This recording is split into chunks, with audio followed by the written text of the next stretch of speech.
Hi, my name is Izati and my matrix number is 281511. I'm going to explain about the Structure Conduct Performance SCP. SCP is an analytical framework that describes the relationship between an economics or market structure, market conduct, and market performance. These three elements are important because it can influence both buyers and sellers' action in the market. For structures, it refers to an industrial organization designs, formation, and composition. It can be measured by some factors such as heterogeneity of the products, formations, and barrier to entry.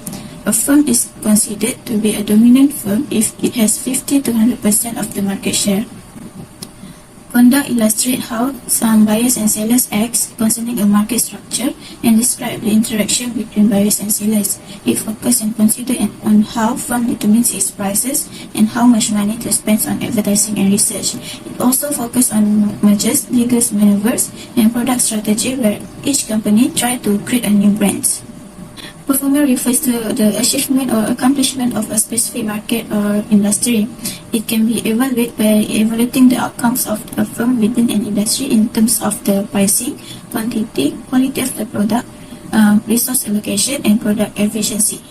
In this analysis, we're going to analyze the telecommunication industry, where we're going to analyze about 6 firms, which is Telecom Malaysia Berhad, Digi.com Berhad, Maxis Berhad, Time.com Berhad, OCK Group Berhad, and lastly the Axiata Group Berhad. Telecom Malaysia Berhad is established in 1946 as Telecommunication Departments of Malaya. It was corporatized and formed into Syarikat Telekom Malaysia Berhad, STMB. In 1990, Syarikat Telekom Malaysia Berhad has been listed in the main board of Bursa Securities, and in 2005, Telekom Malaysia has rebranded its name from Telekom Malaysia to TM. Digi.com Berhad has started its operation in Malaysia in May 1995, where it launched its fully digital GSM 1800 MHz service, the first digital mobile telecommunication service in Malaysia in 2009.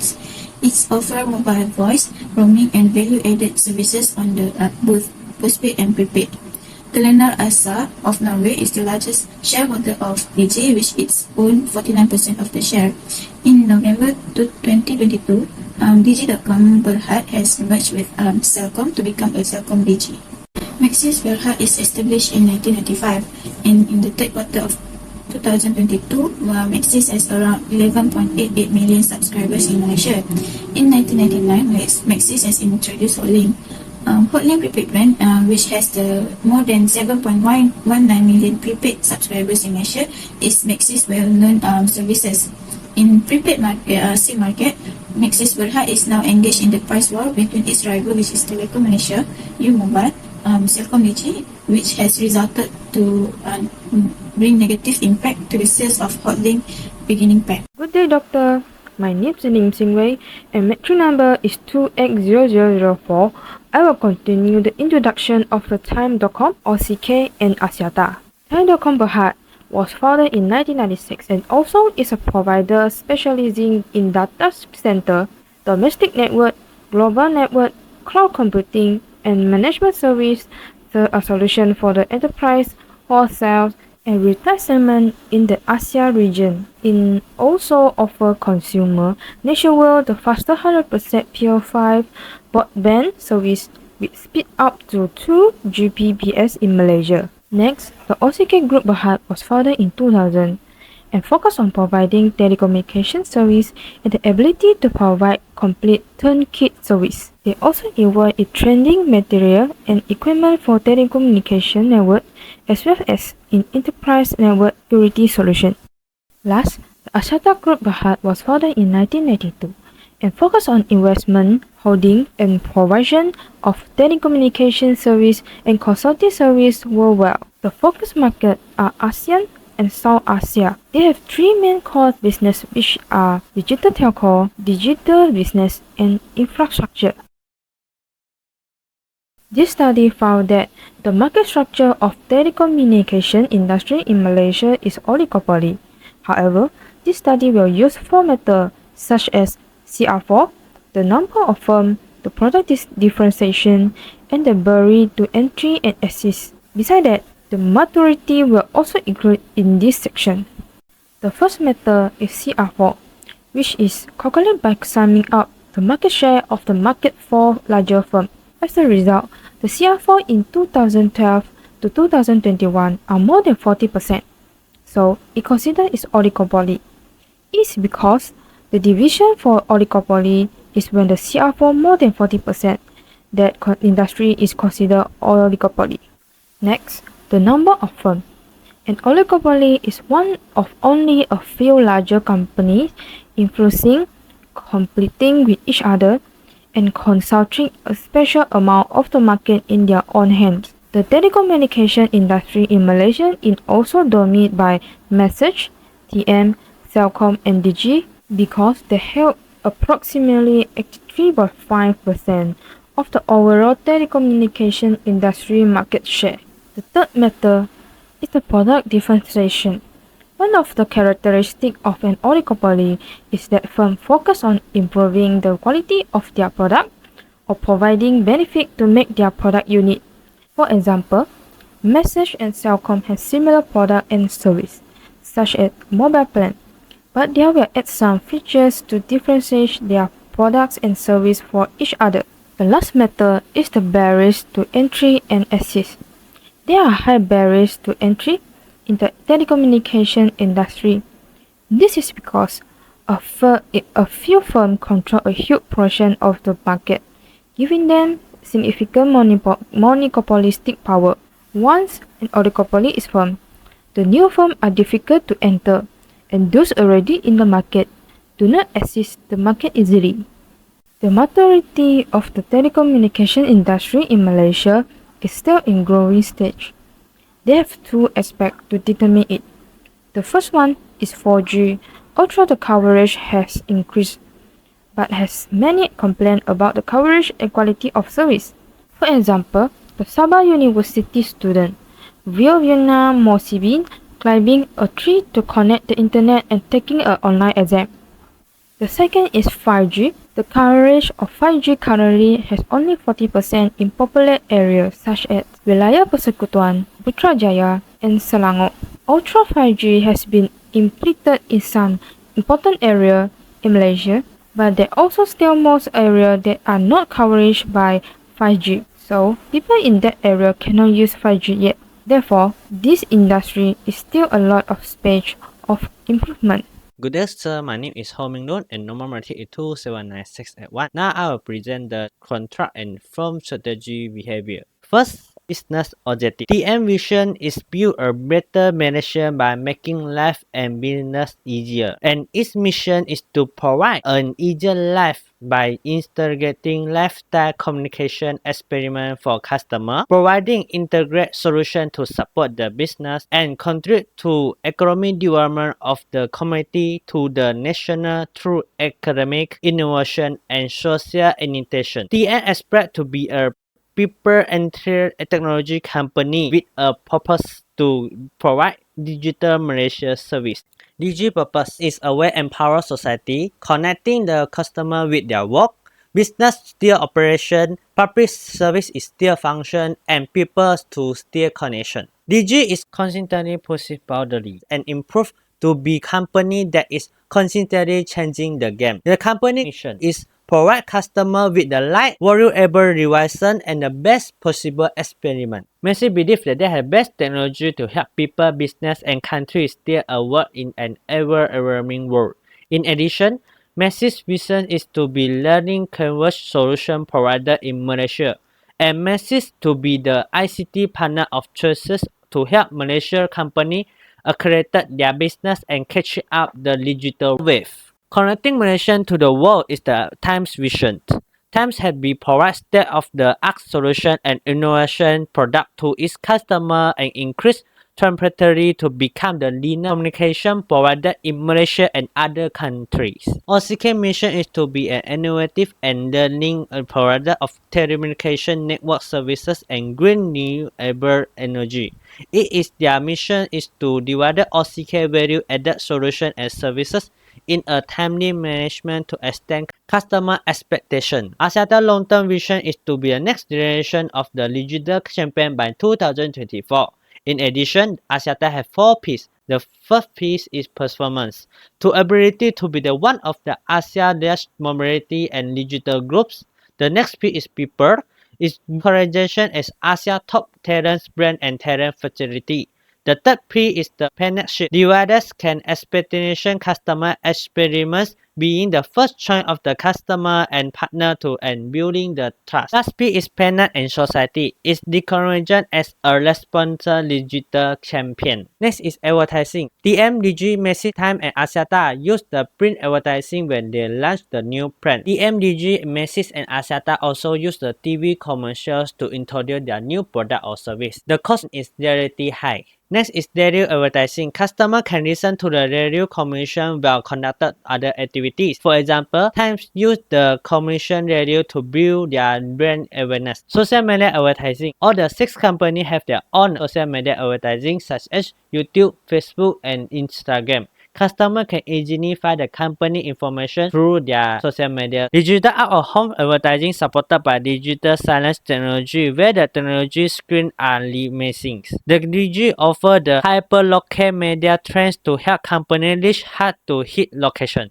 Lastly, is research and development (R&D). TM has own R&D department called Telecommunications Research and Development (S&D) Berhad. TM won 2 awards which are Smart Water Integrated Management System and Integrated Network Diagnostic and Expeditory System for Service Desk. DG and JTE are working together to explore future the potential of 5G technology in Malaysia in 2019. At the same year, DG partnered with the MDEC to develop 5G innovation for entrepreneurs. In 2022, MESIS and MDEC are permitted to provide entrepreneurship innovation and strengthen business capabilities in the digital economy. In the same year, MESIS is permitted with Huawei to build Malaysia's first tent city. Thai partnered with iWave to arrange Malaysia's first 5G high-risk building design. iWave believes that this partnership will hedge in a new area of connectivity in the country. OCK cooperated with the China Unicom to develop its position in introducing first-generation 5G application in China. OCK and ICTC are also cooperated on telecommunication and technology service allowed introduce of the Innovation City platform and application in the Malaysia. Axiata partnered with Asia to develop IoT business is Soter Asia. Axiata partnered with Google Cloud to develop digital evolution across Asia. Good day everyone, my name is Tan Jia and my metric number is 279713. I'm sure you all have a basic understanding of the 6 telecommunication service provider after listening to my teammate explanation. So now, I will briefly present the performance of these 6 telecommunication service provider over the past 10 years. Based on the graph show, it is not difficult to see that Axiata Group Berhad outperformed the other 5 companies in terms of total asset. Axiata Group Berhad achieved the maximum value at total asset in 2021 year, which is 72,550 billion. However, the minimum value of total asset was achieved by OCK Group Berhad in 2012 years, which was 129 billion. Besides, Axiata Group Berhad showed a significant upward trend in terms of total asset. However, the performance of the other 5 companies is relatively stable. There is not obvious upward or downward trend. The next point is about the performance of total revenue.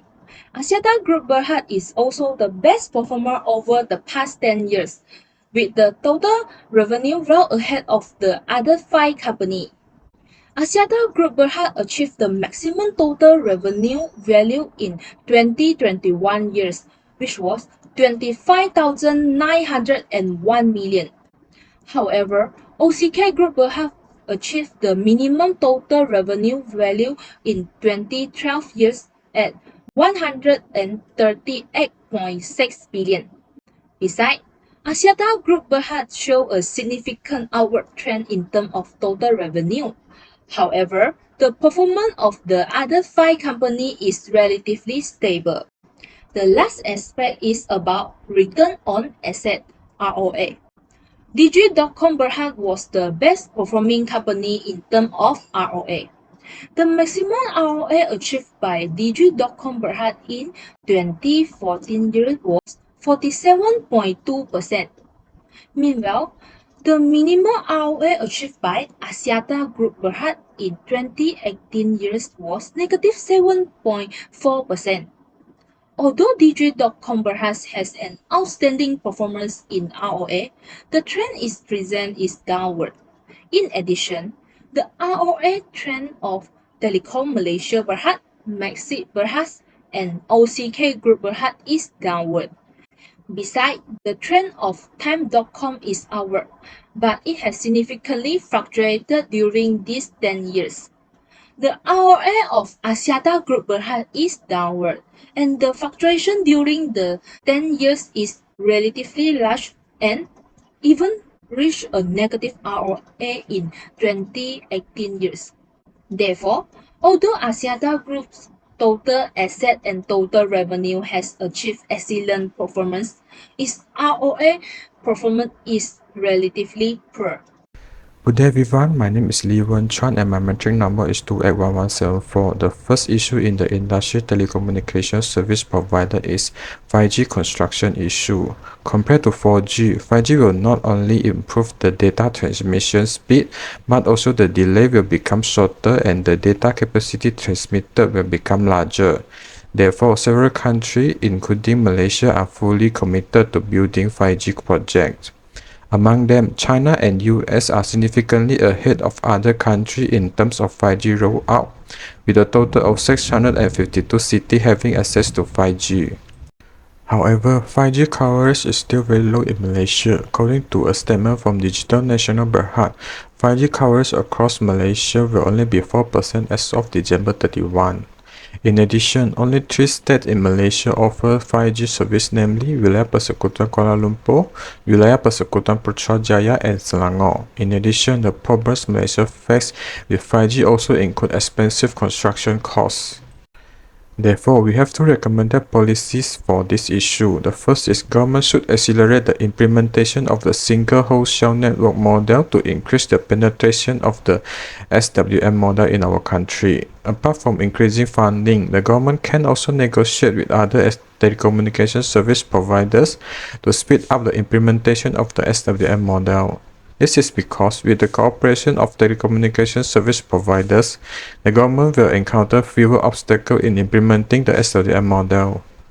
Besides, the infrastructure for 5G services will be unified under the SLDM model, which means that telecommunication operators do not need to build their own 5G infrastructure. Therefore, it can reduce the cost of implementing 5G and reduce the burden on consumers. Therefore, 5G technology will be able to install and roll out faster in Malaysia. At the same time, coverage and beneficiary will be significantly increased, especially for the B40 group, will be able to enjoy 5G technology at a much lower price. In addition, SWM model will also provide better spectrum management efficiency and enable implementation and planning based on coverage requirement. Ultimately, implementing SWM model will help the DNB achieve its goal of increasing Malaysia 5G coverage to 80% by 2024. Next, to solve the 5G problem in Malaysia faster, the government also can be more proactive in promoting cooperation between DNB and telecommunication service providers to facilitate technology sharing in the telecommunication industry. For example, the government could encourage telecommunication service providers such as Axiata Group Berhad, Telecom Malaysia Berhad, and others to share 5G-related technologies with DNB to enable faster and widespread construction of 5G facilities. This is because in the telecommunication industry, telecommunication service providers have more capital, resource, and information related to 5G.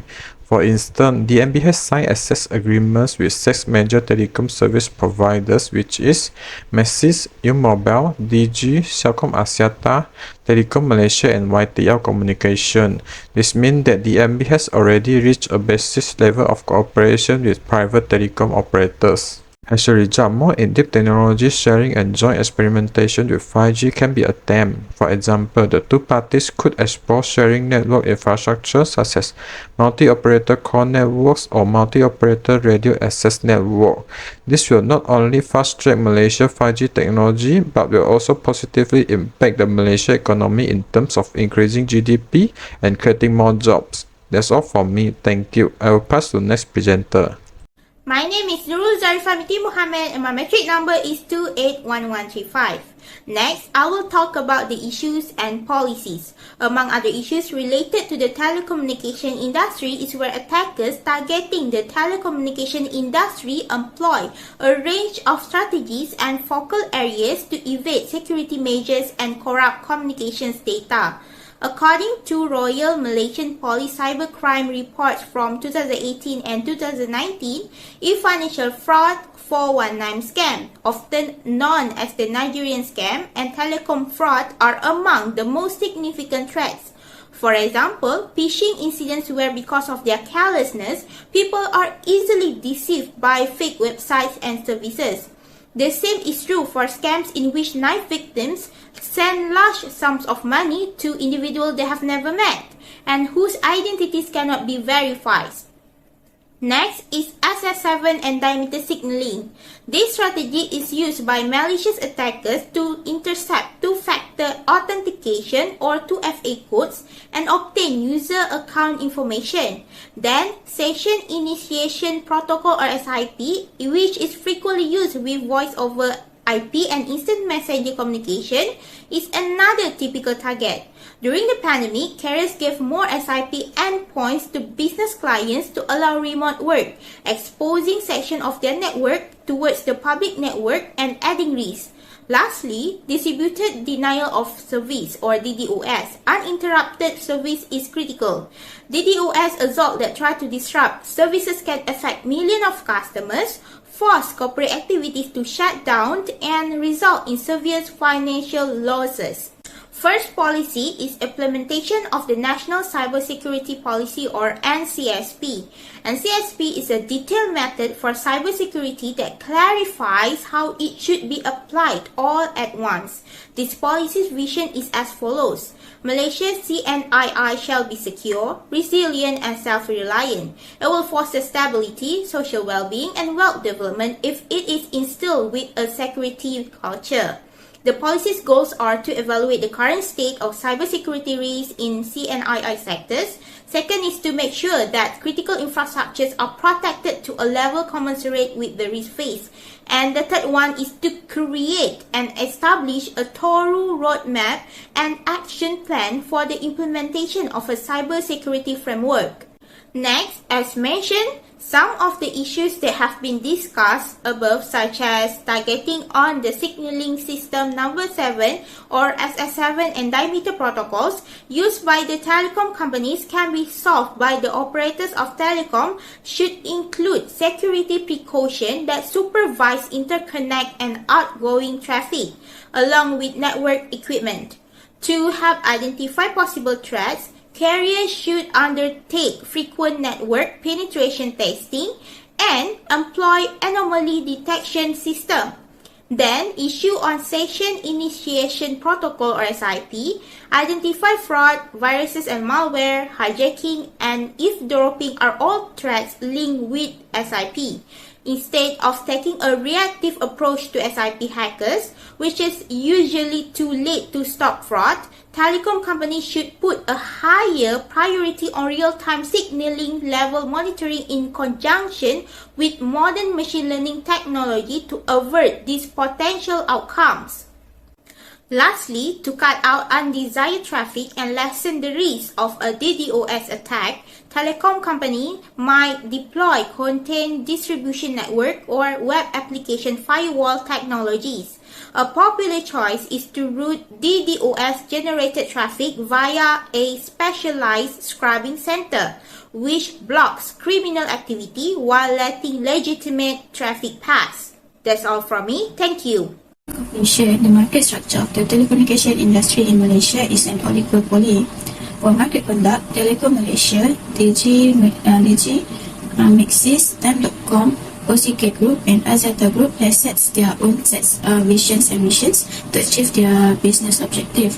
They also use different types of advertising such as print, TV commercial and radio advertising. They also have their own research and development department to make sure that they can bring the best technology advancements and improvement in Malaysia's digital economy. For market performance, based on return of assets, Digi.com Berhad is the best performing company as it has the highest ROA for over 10 years, while Axiata has the lowest return of assets compared to the other three firms.